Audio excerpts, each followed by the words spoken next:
Hello mga ka-virgin. So ayan, for today's video, dahil day of ang virgin nyo, so maglinis muna tayo ng bahay, magpunas-punas muna tayo guys. Tara na!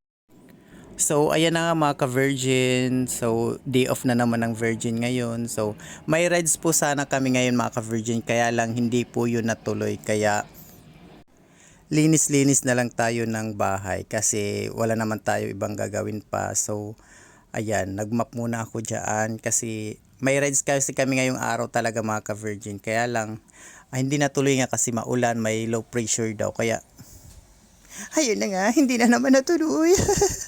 Reschedule na naman tayo niyan mga ka-virgin. So kaya ayan, naglinis na lang ang virgin nyo guys.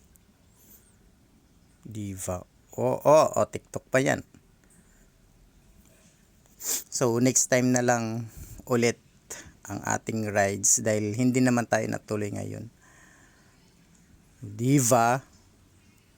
Coffee na. Hello guys, hello mga ka-virgin. Good morning. So tapos na ako mag-map dito sa second floor. So dahil day po naman ngayon, 'di ba? Map muna tayo. Morning.